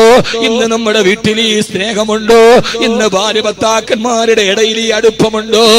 പള്ളിയിൽ നിസ്കാരം കഴിഞ്ഞ് മുറ്റത്തോട്ട് വരുമ്പോ ഒരു കൊച്ചു റൂമിന്റെ ഉള്ളിലിരുന്നിട്ട് അന്നത്തെ ഭക്ഷണത്തിന് വേണ്ടി തന്റെ പ്രിയപ്പെട്ട ഭാര്യ അറബി പെണ്ണുങ്ങളുടെ കുപ്പായം തുന്നുന്നത് കണ്ടപ്പോ ഹബീബായ നബി സല്ലല്ലാഹു അലൈഹി വസല്ലമ അവിടെ ചെന്നിട്ടൊന്നും പറഞ്ഞില്ല. കാൽപെരുമാറ്റം കേട്ട് സഫിയ റളിയല്ലാഹു തആല നോക്കുമ്പോ പ്രിയപ്പെട്ട ഭർത്താവ് മുമ്പിൽ നിൽക്കുകയാ. ഒരു നേരത്തെ ഭക്ഷണത്തിന് തന്റെ ഭാര്യ കട്ടപ്പെട്ടിട്ട് തുണി നോക്കുന്നത് കണ്ടപ്പോ ഹബീബായ നബി തങ്ങൾ പറഞ്ഞൊരു മറുപടിയുണ്ട്, സഫിയ, എന്താണ് യാ റസൂലല്ലാഹ്, അവർക്ക് പരിധികളില്ല, അവർക്ക് പരാതികളില്ല. നിങ്ങൾ എന്നെ കെട്ടിയപ്പം മുതൽ എനിക്ക് ഇതാണല്ലോ എന്നവർക്ക് ശാപവാക്കുകളില്ല. അവർക്ക് പരാതിയുണ്ട്, പട്ടിണിയുണ്ട്. പട്ടിണികളും പരാതികളും പരിതാപങ്ങളും പരിദേവനങ്ങളും പരിതാപങ്ങളും പട്ടിണിയും പരിധി ലംഘിക്കുമ്പോഴും പാരിലെ പരമസുഖമല്ല, പരലോകത്തിന്റെ പരമാനന്ദമാണ് പരിഗണനീയമെന്ന് കരുതൂ. പാതിരാത്രിയിൽ പടച്ചറപ്പിനോട് പതിരെ പോലെ പൊട്ടിക്കരഞ്ഞ പ്രവാചക പത്നി ബഹുമാനപ്പെട്ട ബീവി സഫിയ, സഫിയ യാ റസൂലല്ലാഹ്, കട്ടപ്പെട്ട് കിടക്കുമ്പോൾ സ്നേഹത്തിന്റെ വിളിക്ക് കുറവില്ല ഭർത്താവേ, കുറവില്ല പെങ്ങള്. എന്തേ നബിയേ? സഫിയ, നീ ആ കാണുന്ന ഉഹദ് പർവ്വതം കണ്ടോ? എന്നാണ് മുത്തേ നിങ്ങൾ ഉദ്ദേശിക്കുന്നത്? സഫിയ, ഇന്നലെ രാത്രി ജിബ്രീൽ വന്നിട്ട് ആ ഉഹദ് പർവ്വതം എനിക്ക് സ്വർണമാക്കി തരാമെന്ന് പറഞ്ഞതാണ് സഫിയ. എന്നിട്ട് ഞാനിത് വേണ്ടെന്ന് വെച്ചതാണ്. ഇത് കേട്ട സഫിയ റളിയല്ലാഹു തആല വാവിട്ട് നിലവിളിച്ചു പോയി, സഫിയ, ഉഹദ് മല സ്വർണമാക്കി കിട്ടണോ, അതല്ല പടച്ചറപ്പിന്റെ സ്വർഗത്തിന്റെ കെട്ടിടം കിട്ടണോ എന്ന് പറഞ്ഞിട്ട് പ്രിയപ്പെട്ട ഭാര്യ ഒരു നേരത്തെ ഭക്ഷണത്തിന് വേണ്ടി തുന്നൽ ജോലി ചെയ്ത ആ വീടുകൾ പൊളിക്കാൻ പോയപ്പോ, ഇന്ന് ആ വീടുകൾ പൊളിക്കാതിരുന്നുവെങ്കിൽ നമ്മൾ മദീന സന്ദർശിക്കുമ്പോ മദീന എന്ന പളുങ്ക് കൊട്ടാരത്തിന്റെ ചുറ്റുഭാഗത്ത് ഹസൻ ബസ്രി റളിയല്ലാഹു അൻഹു മേലോട്ട് പൊക്കിയാലും മച്ചിരുത്തുടുന്ന ആ വീടുകൾ അതേപടി ഇന്നും അവിടെ മദീനയിൽ നിലനിന്നിരുന്നുവെങ്കിൽ മദീന മ്യൂസിയത്തിൽ നബി തങ്ങളുടെ പഴയ വീടുകളുടെ മോഡലുകൾ ഇപ്പോഴും പ്രദർശിപ്പിച്ചിട്ടുണ്ട്. അതെങ്ങാനും പൊളിക്കാതിരുന്നുവെങ്കിൽ ഇന്ന് നമ്മൾ മദീനയിൽ കാണുമായിരുന്നു. ആ വീട്ടിലാണ് ആയിഷ പട്ടിണി കിടന്നത്. അവിടെയാണ് ആയിഷ വിശക്കുന്നു മോള്, ഒന്നുമില്ല മുത്തേ എന്നാ കരയണ്ട, ഞാൻ ഇന്ന് സുന്നത്ത് നോമ്പ് പിടിക്കാമെന്ന് പറഞ്ഞത്. എന്റെ പ്രിയപ്പെട്ട സഹോദരങ്ങളോട് സഹോദരിമാരോട് പറയാതിരിക്കാൻ വയ്യ. ഏറ്റവും വലിയ കേസുകളെ കെട്ടിക്കിടക്കുന്ന ക്രിമിനൽ കോടതിയിലല്ല, കുടുംബ കോടതിയിലാണ്. ലക്ഷങ്ങളുടെ വീടുകൾ നമുക്കുണ്ടാകുമ്പോ കോൺക്രീറ്റ് സൗധത്തിൽ നിന്ന് രാജകീയ നൗകയിലേറി 5 നക്ഷത്ര ഹോട്ടലുകളുടെ പിന്നാമ്പുറങ്ങളിൽ സുഖം തേടിയലയുണ്ട്. സൗകര്യങ്ങൾ നമ്മുടെ കയ്യിലുള്ളപ്പോ ഭാര്യയും ഭർത്താവും അടുത്തടുത്ത് കിടക്കുമ്പോൾ സ്നേഹം നഷ്ടപ്പെട്ടു പോയ ലോകമേ, ആ സ്നേഹം നഷ്ടപ്പെട്ടു പോയ ലോകത്ത് ഒരു വീടിലുണ്ടാകേണ്ട ഏറ്റവും പ്രധാനപ്പെട്ട ബലവത്തായ തൂണ് അൽമറഅത്തു സാലിഹാ, ഒരു സാലിഹത്തായ പെണ്ണ. തന്റെ പ്രിയപ്പെട്ട ഭർത്താവ് വർഷങ്ങളായി ഗൾഫിൽ കിടക്കുമ്പോ തന്റെ ഭർത്താവിന്റെ ശരീരമെന്ന അമാനത്തിനെ സൂക്ഷിക്കുന്ന, തന്റെ മക്കളെ തർബിയത്ത് നടത്തുന്ന, ഭർത്താവിന്റെ സമ്പത്തിനെ സൂക്ഷിക്കുന്ന ഭാര്യ. പാവപ്പെട്ട ഭർത്താവ് മണരാരുണ്യത്തിൽ കിടന്ന് കട്ടപ്പെടുമ്പോ അവൻ അയച്ചു കൊടുക്കുന്ന ഡോളറുകളും റിയാലുകളും മാറും. കാമുകനുമൊത്ത് കറങ്ങി നടക്കുന്ന, അവനുമായി ബീച്ചിൽ കറങ്ങുന്ന, അവനുമായി രഹസ്യ സല്ലാപം നടത്തുന്ന തന്റെ ഭർത്താവിന്റെ വിയർപ്പിന്റെ പൈസ ഒരു ഉളുപ്പില്ലാതെ പാതിരാത്രിയിലെ രഹസ്യ കാമകന്റെ കിടപ്പറ പങ്കിടുന്ന. അല്ല, ഇനി അങ്ങനെയല്ലെങ്കിൽ തന്നെ പാവപ്പെട്ട ഗൾഫുകാരൻ 3 നേരം കഴിക്കാനില്ലാതെ പട്ടിണി കിടന്നയക്കുന്നത് ഇല്ലായ്മയുടെ പേര് പറഞ്ഞ് ഭർത്താവിനോട് കലഹിക്കുമ്പോ എന്റെ പ്രിയപ്പെട്ട സഹോദരിമാര്, അല്ലാഹു നമുക്ക് നൽകുന്ന ഏറ്റവും വലിയ അനുഗ്രഹം ഏതാ? അത് നമ്മുടെ വീടിന്റെ യഥാർത്ഥ തൂണാണ്. അൽമറഅത്തു സാലിഹാ, എല്ലാം പങ്കിടാൻ പറ്റിയ ഒരു ഭാര്യ, എല്ലാം പറയാൻ പറ്റിയ ഒരു ഭാര്യ. പാതിരാ സമയത്ത് ദുഃഖം കൊണ്ട് കിടന്നിട്ട് ഉറക്കം വരാറ്, പാതിരാത്രിയിൽ ലൈറ്റ് അണച്ചിട്ട് കിടക്കുമ്പോ രാത്രിയിൽ നമ്മൾ ഉറക്കം വരാതെ നിശ്വാസം വിടുന്ന ശബ്ദം കേട്ടിട്ട് അപ്പുറത്ത് നിന്നിട്ട് നിങ്ങൾ ഉറങ്ങിയില്ലേ? ഇല്ല. എന്തേ ഉറങ്ങാത്തത്? എനിക്ക് ടെൻഷനാണ്. ഈ കടമെങ്ങനെ വീട്ടും? ഈ കടമെങ്ങനെ വീട്ടും? ഈ പ്രതിസന്ധി ഞാൻ എങ്ങനെ മറികടക്കും? എന്നെ സഹായിക്കാൻ ഒരാളുമില്ലെന്ന് നിശ്വാസം പറയവേ ആ സമയത്ത് ബെഡ്റൂമിന്റെ ലൈറ്റ് ഇട്ടിട്ട് നമ്മുടെ അടുത്തേക്ക് തിരിഞ്ഞു കിടന്ന് ഈ ഇടത്തെ കൈ കൊണ്ട് നമ്മുടെ കഴുത്തിലേക്ക് ഇങ്ങനെ ചുറ്റിപ്പിടിച്ച് നമ്മുടെ മുഖത്തേക്ക് നോക്കി നമ്മുടെ കണ്ണുനീരവളുടെ വിരല് കൊണ്ട് തുടച്ചു മാറ്റിയിട്ട്, എന്തിനാണ് നിങ്ങൾ വിഷമിക്കുന്നത്? ആരൊക്കെ നിങ്ങൾ തള്ളിപ്പറഞ്ഞാലും, ആരൊക്കെ നിങ്ങൾ ഒറ്റപ്പെടുത്തിയാലും മരണം വരെ ഞാനുണ്ട് നിങ്ങളുടെ കൂടെ. പട്ടിണി കിടക്കാനാണെങ്കിൽ ഞാൻ പട്ടിണി കിടക്കാൻ തയ്യാറാണ്. എന്തിനും നിങ്ങളുടെ കൂടെ ഞാനുണ്ടെന്ന് നമ്മുടെ ചേർത്ത് പറയുന്ന നമ്മുടെ ഭാര്യ, അതുപോലൊരു അനുഗ്രഹത്തെ റബ്ബിന്റെ കയ്യിൽ നിന്ന് കിട്ടിയാൽ, നമ്മളോട് ചേർത്ത് പറയുന്ന ഒരു ഭാര്യ, അതിനേക്കാൾ വലിയ സൗഭാഗ്യം ഏതാണുള്ളത്? കാസർഗോഡ് നിന്ന് വഹല് കഴിഞ്ഞിറങ്ങിയാൽ എവിടെ എത്തി എന്ന് ചോദിച്ച് ഓരോ മണിക്കൂറും മാറ്റിവെച്ച് അലാറം വെച്ച് രാവിലെ വീട്ടിന്റെ കവാടത്തിന്റെ മുമ്പിൽ എത്തുന്നത് വരെ ബേജാറ് മാറാതെ കോളിംഗ് ബെല്ല് കേട്ട് വാതിൽ തുറക്കുമ്പോ സ്നേഹത്തോടെ പുഞ്ചിരി തന്നിട്ട് ക്ഷീണമൊക്കെ മാറിയോ എന്ന് ചോദിക്കുന്നൊരു ഭാര്യയെ നമുക്ക് കിട്ടിയാൽ, സഹോദരങ്ങളെ, ചെറുപ്പക്കാരെ, കാമുകിയെ കിട്ടിയിട്ട് കാര്യമില്ല. ഗൾഫുകാരന്റെ ഭാര്യ നിന്റെ കൂടെ വന്നാൽ, എടാ പൊന്നുമോനെ, നിനക്കൊരു കാമുകിയെ കിട്ടിയെന്ന് അഹങ്കരിക്കണ്ട. ഇത്രയും നാള് വളർത്തിയ ഉപ്പയെ ഉപേക്ഷിച്ചിട്ട്, നൊന്ത് പ്രസവിച്ച ഉമ്മയെ ഉപേക്ഷിച്ചിട്ട് ഒരു പെണ്ണ് നിന്റെ കൂടെ ഇറങ്ങി വന്നാൽ അവളെ ഞാൻ ഇറക്കിക്കൊണ്ട് വന്നു എന്ന് നീ നെഞ്ചു വിരിക്കണ്ട. നിനക്ക് വേണ്ടി നിന്റെ മുഞ്ച് കണ്ടപ്പോ ഉപ്പയുപേക്ഷിച്ച മോള്, ഉമ്മയുപേക്ഷിച്ച മോള് അവസാനം നിന്നെയും ഉപേക്ഷിക്കുമെന്നുള്ള കാര്യം ഉറപ്പാണ്. അതുകൊണ്ട് കാമുകിയല്ല, ഭാര്യയാണ് വരുന്നത്. അള്ളാഹു നമ്മുടെ ഭാര്യമാരെ അങ്ങനെ ആക്കി തരട്ടെ. ആമീൻ പറയും മനുഷ്യന്മാരെ. അള്ളാഹു നമ്മുടെ ഭാര്യമാരെ അങ്ങനെ ആക്കി തരട്ടെ. ഏറ്റവും എത്ര ആളുകൾ എന്റെ അടുക്കല്, ഞാൻ ഇത് പകല് പറഞ്ഞപ്പോ തന്നെ കരയണവരെ എനിക്കറിയാലോ. ചില ആളുകൾ പിടിച്ചു നിൽക്കാൻ, പടച്ചോനെ കരഞ്ഞാ ഞാൻ ഇതാണെന്നെല്ലാവരും മനസ്സിന്റെ ഉള്ളിൽ ഈ പുഞ്ചിരിക്കുന്ന മുഖം, ഹൃദയത്തിന്റെ കണ്ണീരും മറച്ചു വെക്കാനുള്ള വെറും മൂടുപടമാണ്. എന്റെ അപ്പുറത്തോട്ടൊന്നും ഇല്ല. തൊപ്പിയുണ്ട്, താടിയുണ്ട്, നല്ല ഡ്രസ്സ് ധരിച്ചിട്ടുണ്ട്. ഞാൻ ചിരിക്കണത് ഈ ചിരിക്കുന്ന മുഖം മനസ്സിന്റെ ഉള്ളിലെ സങ്കടം മറച്ചു വെക്കാനുള്ള വേറൊരു ഒരു മൂടുപടം മാത്രമാണ്. അതിന്റെ അപ്പുറത്തേക്ക് കുറെ സങ്കടങ്ങളുണ്ട്. നമ്മുടെ മനസ്സിലെ ഏറ്റവും വലിയ ആഗ്രഹം അതാ. കരയും മനുഷ്യന്മാരെ, കരയിൽ വഅദിന്റെ സദസ്സിരുന്ന് കരയണം. അല്ലാഹു കുറെ സങ്കടം മാറ്റി തരും. കാർപ്പറ്റൊക്കെ വിരിക്കുന്നു, തുപ്പാനെന്ന് പറഞ്ഞില്ലല്ലോ അടച്ചു. ഇപ്പൊ പണ്ടാര 5 ലക്ഷം രൂപയുടെ ബാത്റൂം ഉണ്ടാക്കിയിട്ട് പടത്തോൻ ഇനിയിപ്പിനകത്ത് കയറിയിട്ട് ഇത് എങ്ങനെ ചെയ്യൂന്ന് വിചാരിച്ച മാതിരി അത്രയ്ക്ക് പളുകൾ തുപ്പാന്ന് പറഞ്ഞില്ല. അള്ളാഹു നമുക്ക് ബോധം തരട്ടെ. അതുകൊണ്ട് കെട്ടിപ്പൊക്കിയ രമ്യഹർമ്മമല്ല, അതിന്റെ ഉള്ളിൽ പാടിയത് യേശുദാസാണെങ്കിലും പൂമുഖവാതുക്കൽ സ്നേഹം തുളുമ്പുന്ന പൂന്തിങ്കളാണ് എന്റെ ഭാര്യ. എന്റെ ഭാര്യ എനിക്കൊരു പൂന്തിങ്കളാവണം. അവളിലൂടെയാണ് സക്കീനത്ത് നൽകുന്ന. വല്ലാഹു ജഅല ലക്കും മിൻ ബുയൂതിക്കും സക്കന, നിങ്ങൾക്ക് സമാധാനം നൽകുന്ന വീട്. വീട്ടിൽ സമാധാനം ഉണ്ടാക്കി എന്ത് വേണം? അൻ ഖലഖ ലക്കും മിൻ അൻഫുസിക്കും അസ്വാദൻ ലിതസ്കുനു ഇലൈഹ, സമാധാനം നൽകുന്ന ഭാര്യ വേണം. അതാണ് സക്കൻ. അല്ലാഹു നമുക്കത് നൽകട്ടെ. ആമീൻ പറ മനുഷ്യന്മാരെ.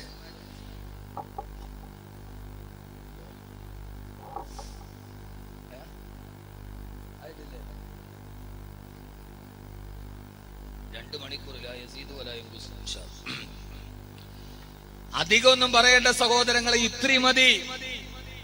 ഇതിനപ്പുറത്തേക്ക് ഏത് വിഷയമാ പറയേണ്ടത്? ശുജായി ചോദിച്ചതുപോലെ ബുദ്ധി കൂർമ്മതയുള്ളവർക്ക് അല്പമാത്രം പോരെ. ശുജായി മൊയ്തു മുസ്ലിയാർ ചോദിച്ചു, ബുദ്ധിയുള്ളവർക്ക് അല്പമാത്രം പോരെ, ബുദ്ധിയുള്ളവർക്ക് അല്പം മതി. അള്ളാഹു നമ്മുടെ ഭാര്യമാരെ ആ രീതിയിൽ അള്ളാഹു ആക്കി തെരുമാറാകട്ടെ. ഭാര്യ എന്ന് പറയുന്നത് മാറ്റക്കച്ചവടമല്ല. ഒന്ന് ഇഷ്ടപ്പെട്ടില്ലെങ്കിൽ അള്ളാഹു ഒരു മനുഷ്യന് അപലക്ഷണം ഉണ്ടെങ്കിൽ 3 കാര്യത്തിലേ ഉള്ളൂ. ഒരു മനുഷ്യന് ജീവിതത്തിൽ അപലക്ഷണമുണ്ട് എങ്കിൽ അത് 3 കാര്യത്തിലാണ്. ഒന്ന് വീട്, അല്ലേ? അശ്ഉമു അലാ സലാസത്തി, അല്ലേ? അങ്ങനെ ഹദീസ് എന്ന് എനിക്ക് തോന്നുന്നു. ഞാൻ ഓതിയ സമയത്തുള്ള പിന്നെ തുറന്നിട്ടില്ല. മിഷ്കാത്തിലെ ഹദീസിന്റെ ഷറഹിൽ പറയുന്നുണ്ട് അശ്ഉമു, അല്ലേ? മിഷ്കാത്ത് മിഷ്കാത്തിന്റെ ഷറഹില് പണ്ടങ്ങാണ്ട് ഓതിയതാണ്. അത് പറച്ചിലല്ലാതെ വേറൊന്നിനും സമയം കിട്ടൂല. ഷുമ്, അപലക്ഷണം എന്ന് പറയുന്നത് 3 കാര്യത്തിലാണ്. 3 കാര്യം ഒരു പുരുഷൻ ഒത്തുകിട്ടിയാൽ അവൻ ലോകത്തിലെ വിജയിയാണ്. ഒന്ന്, വീട്. നല്ല വീട്, സമാധാനമുള്ള സന്തോഷമുള്ള വീട്. ചില വീടുകൾ വെച്ചാൽ ചില ആളുകൾ അതോടെ തകർന്നു പോകും. തൃശ്ശൂർ ജില്ലയിൽ ഒരു വീടുണ്ട്, ഞാൻ കാണാൻ വേണ്ടി പോയി. ആ മനുഷ്യന് ഗൾഫിൽ നല്ല കായുണ്ടായപ്പം വെച്ച വീടാണ്.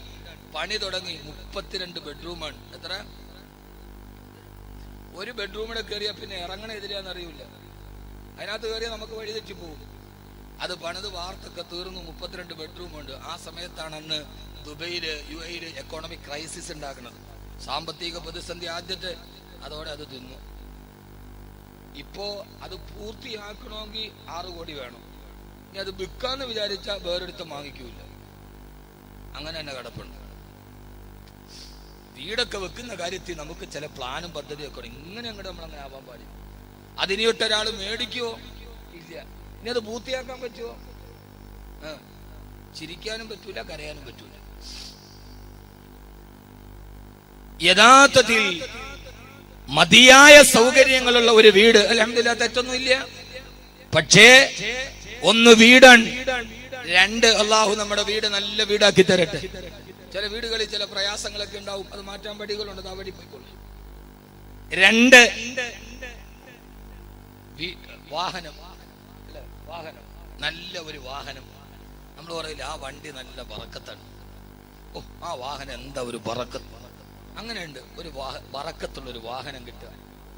ചില ആളുകൾ ചില വണ്ടിയൊക്കെ എടുത്ത് അതോടെ അവന്റെ ജാതകം തന്നെ തിരിച്ചെഴുതും എന്ന ആളുകൾ, ഹിന്ദുക്കളൊക്കെ പറയാറുണ്ട്. നമുക്ക് പിന്നെ ജാതകം എണ്ണാൻ കിട്ടുന്നില്ല. അവൻ അതോടെ തീർന്നു. ചില 12-10 SC-യുടെ ലോറിയൊക്കെ എടുത്താൽ ചിലപ്പോൾ അവൻ തീരണ അതിനകത്താണ്. 3 വീട്, വാഹനം. 3 ഭാര്യ. ഈ ഭാര്യ എന്ന് പറയുന്ന സാധനം കിട്ടിയാ കിട്ടിയതാണ്. ഇല്ലെങ്കിൽ തുഷീബുക്ക കപില മഷീബിക്ക. അലി റളിയല്ലാഹു അൻഹു പറയണ പോലെ നരയ്ക്കാൻ പ്രായം എത്തുന്നതിന് മുമ്പ് നീ നരയ്ക്കാൻ തുടങ്ങും. തുഷീബുക്ക, ഭാര്യയെ കുറിച്ച് പറഞ്ഞ തുഷീബുക്ക കബില മഷീബിക്ക, നരയ്ക്കാൻ പ്രായം ആയിട്ടില്ല, അതിന് മുമ്പേ നര തുടങ്ങി. എന്താ കാര്യം? ഭാര്യ വളങ്ങടങ്ങടെ ഇടങ്ങേറായിട്ട് തലയൊക്കെ അങ്ങോട്ട് ചൂട് പിടിച്ചിട്ട് നരയ്ക്കാൻ തുടങ്ങും. പെണ്ണ് എന്ന് പറയുന്ന സാധനം അള്ളാഹു നൽകുന്ന വലിയൊരു അനുഗ്രഹമാണ്. പോയി പെണ്ണ് കണ്ടു, ആളുകളൊക്കെ പറയണൊക്കെ കേട്ടിട്ട് കൊള്ളാന്ന് കരുതി കെട്ടി. പിന്നല്ലേ ഇത് അറിയണത്, ഈ സാധനം നോക്കിയിട്ട് കെട്ടാ. ഇത് ചക്കയൊന്നും അല്ലല്ലോ, കുത്തി നോക്കിയിട്ട് കെട്ടാൻ. ചക്ക എന്താ പറയണ? ചക്ക ഇങ്ങനെ നമ്മള് മൂത്തോന്നറിയാൻ വേണ്ടി ഇവിടെ എന്താ പറയാ, പോണ്ടല്ലേ? എന്തായാലും ഈ ചക്ക പ്ലാവി കിടക്കുമ്പോ മൂത്തോന്നറിയാം, ഇങ്ങനെ കമ്പി വെച്ചിട്ട് ചൂഴ്ന്ന് നോക്കും. അപ്പൊ കുരുവിന്റെ നിറം നോക്കിയാൽ അറിയാം. കുരുവിന്റെ തൊലിക്ക് നല്ല തവിട്ട് നിറമാണെങ്കിൽ, ബ്രൗൺ കളറാണെങ്കിൽ മൂത്തിട്ടുണ്ട്, അല്ല വെറും പച്ച കളറാണെങ്കിൽ മൂത്തിട്ടില്ല. ഇതറിഞ്ഞൂടെ? ഇതിന് പിന്നെ തിരുമതിയും ബുഖാരി ഓതണം. അപ്പൊ അമ്മാതിരി പെണ്ണെന്ന് പറയുന്ന സാധനം ഇപ്പൊ ഇത് മൂത്തത് ചൂഴ്ന്ന് നോക്കിയിട്ട് മൂത്തോ മോർച്ചോട്ടോ അടുത്തോട്ട് നോക്കട്ടെ, നല്ലല്ലോ. ഇത് അള്ളാഹു നൽകുന്ന ഒരു അനുഗ്രഹമാണ്. അള്ളാഹു സുബ്ഹാനഹു വ തആല അനുഗ്രഹത്തെ അള്ളാഹു നിലനിർത്തി തരുമാറാകട്ടെ. അതുകൊണ്ട് ആദ്യമുണ്ടാകേണ്ട തൂണേതാ? അൽ മർഅത്തു സാലിഹാ. അള്ളാഹു നമ്മളെ സാലിഹാക്കി തരട്ടെ. നമ്മുടെ ഭാര്യമാരെ അല്ലാഹു സാലിഹത്തുകളാക്കി തരട്ടെ. ഇന്ന് കേരളത്തിൽ ഏറ്റവും കൂടുതൽ കേസുകൾ കിടക്കുന്ന ക്രിമിനൽ കോടതിയിലല്ല, കുടുംബ കോടതിയുടെ വരാന്തകളിലാണ്. വാപ്പയും ഉമ്മയും പരസ്പരം അവകാശവാദങ്ങൾ പറഞ്ഞു കൊടുക്കാനുള്ളത് മുഴുവനും വാങ്ങി തിരിച്ചു കൊണ്ടുപോകുമ്പോ കോടതി വരാന്തയോ ഭാര്യ ഭർത്താക്കന്മാര് പിരിഞ്ഞു പോകുമ്പോ ആരുടെ കൂടെ പോകണമെന്നറിയാതെ ആ കോടതിയുടെ വരാന്തയിൽ പൊട്ടിക്കരയുന്ന പൊന്നുമക്ക് വാപ്പ വാപ്പയുടെ വഴിക്ക് പോയി, ഉമ്മ ഉമ്മയുടെ വഴിക്ക് പോയി. ആരുടെ കൂടെ പോകണമെന്നല്ലാതെ ഉമ്മയുടെ വാത്സല്യവും വാപ്പയുടെ സ്നേഹവും നഷ്ടപ്പെട്ട കുരുന്നുമക്ക് കേരളത്തിൽ കുമിഞ്ഞുകൂടുമ്പോ എന്റെ പ്രിയപ്പെട്ട സഹോദരാ, നമ്മുടെ മക്കളെ തർബിയത്ത് നടത്തുന്ന നാമില്ലാത്ത സമയത്ത് നമ്മുടെ ഭാര്യമാരാരാ? ഓരോ സഹോദരിമാരോട് ഞാൻ ഓർമ്മിപ്പിക്കുകയാണ്, ഒരു പെണ്ണിന് ഒരു ഭാര്യക്ക് വീട്ടിൽ ചെയ്യാനുള്ള ദൗത്യമേതാ? തർബിയത്തിൽ മക്കളെ തർബിയത്ത് ചെയ്യേണ്ട, മക്കളെ നന്നായിട്ട് വളർത്തേണ്ട ചുമതല വീട്ടിലെ പെണ്ണുങ്ങൾക്കാണ്. ഭർത്താവ് വെളിയിൽ പോകുമ്പോ ആ സമയത്ത് ഭാര്യയോട് ഭാര്യ മക്കളെ വിളിച്ചിരുത്തിയിട്ട് ആ മക്കളെ നന്നായി വളർത്താൻ അവരെ വിശുദ്ധമായ ഖുർആൻ ഓതിപ്പിക്കാൻ അല്ലാഹു നമുക്ക് തൗഫീഖ് നൽകട്ടെ. അതുകൊണ്ട് നമ്മുടെ വീടുകൾ ഒരു നല്ല ഭാര്യയിലൂടെ വീടുകൾ നന്നാവണം. അതിന് മൂന്നാമത് ചെയ്യേണ്ടതേതാ? ആദരവായ പ്രവാചകൻ നബി മുഹമ്മദ് മുസ്തഫ. ഉള്ള സമയത്ത് ഈ വിഷയം ഞാൻ പറഞ്ഞെടുക്കാം ഇൻഷാ അല്ലാഹ്. ആദരവായ പ്രവാചകൻ നബി മുഹമ്മദ് മുസ്തഫ. ഇപ്പൊ 3 കാര്യം ഞാൻ പറഞ്ഞു. 1, വീട് നിർമ്മാണത്തെ സൂക്ഷിക്കണം. 2, യഥാർത്ഥ തൂണ് ഭാര്യയാണ്. 3, ആ ഭാര്യ അവൾ എങ്ങനെയായിരിക്കണം? നാം ഇല്ലാത്ത സമയത്ത് നമ്മുടെ മക്കളോട് ഭർത്താക്കന്മാര് തിരക്കിലാണ്. ആ തിരക്കിന്റെ ഇടയിൽ നമ്മുടെ വീട്ടിലിരിക്കുന്ന മക്കളെ ഭർത്താവിനെ കുറിച്ച് പറഞ്ഞു കൊടുത്ത് ആ മക്കളെ വളർത്തിക്കൊണ്ടു പോകേണ്ട ജോലി ഏറ്റെടുക്കുന്ന പെണ്ണാണ് പെണ്ണ്. അതാണ് ബീവി ഹാജറ. ആര്? ഉറക്കപ്പറ ബീവി ഹാജർ. ഉറക്കപ്പറ ബീവി ഹാജർ. നമ്മളിപ്പോ പെണ്ണ് കെട്ടുമ്പോ നോക്കണത് നല്ല മൊഞ്ചുണ്ടോ, വെളുപ്പുണ്ടോ, പണമുണ്ടോ. ആ പെണ്ണ് കിട്ടിയാൽ എല്ലാം ആയി. കുറച്ച് വെളുപ്പുണ്ടെങ്കിൽ എല്ലാം ആയി എന്നാണ് കുട്ടികളെ നിങ്ങളുടെ ധാരണ. ആ വെളുപ്പൊക്കെ ഒന്ന് സുറൂറ് ഷഹർ ഹുമൂമു ദഹർ, അതിനപ്പുറത്തോട്ടൊന്നും ഇല്ല. ഈ വെളുപ്പ് സൗന്ദര്യം അതൊക്കെ ആസ്വദിക്കുന്നതിനൊരു പരിധിയുണ്ട്. ഇങ്ങോട്ട് നോക്ക്, എന്നെ നോക്ക്. എല്ലാ ചെറുപ്പക്കാരും വെളുത്ത പെണ്ണാണ്, കറുത്തത് ആർക്കും വേണ്ട. ഒരു വെളുപ്പൊക്കെ എത്ര? 1 മാസം. അലി റളിയല്ലാഹു അൻഹു പറഞ്ഞു, കല്യാണത്തിന്റെ നിർവചനം ചോദിച്ചപ്പോ സുറൂർ ഷഹർ വുജൂബുൽ മഹർ, സുറൂർ ഷഹർ ഹുമൂമു ദഹർ. മഹർ നിർബന്ധമാവും, സുറൂർ ഷഹർ കല്യാണം എന്ന 1 മാസത്തെ ആനന്ദം, പിന്നെ ഹുമൂമു ദഹർ മരിക്കണവരെ മനപ്രയാസം. ഇതാണ് കല്യാണം എന്ന് അലി റളിയല്ലാഹു അൻഹു രേഖപ്പെടുത്തിയതുപോലെ യഥാർത്ഥത്തിൽ ഞാനൊരു ഭാര്യയെ നിങ്ങൾക്ക് പരിചയപ്പെടുത്തി തരാം. പറഞ്ഞുതരട്ടെ? അള്ളാഹു നമ്മുടെ ഭാര്യമാരെ അങ്ങനെ ആക്കട്ടെ. വെളുപ്പ് വേണ്ട, മൊഞ്ചത്തി വേണമെന്നില്ല. മലപ്പുറംകാര് പറഞ്ഞ പോലെ അങ്ങനെ സൊങ്കും സൊറുക്കും ഒന്നും ഇല്ലെങ്കിലും ഓളൊരു ഓളാണ്, അങ്ങനെ ആവണം. അതേതാണ് അവൾ? ഒരു പെണ്ണ്. എന്റെ പൊന്ന് കാസർഗോഡ് കുട്ടികളെ, നിങ്ങളോട് വലിയ ഇഷ്ടത്തിൽ ഞാൻ പറയാം, സൗന്ദര്യം മാത്രം നോക്കരുത്. കാരണം അസാഹുസ്നുഹുന്ന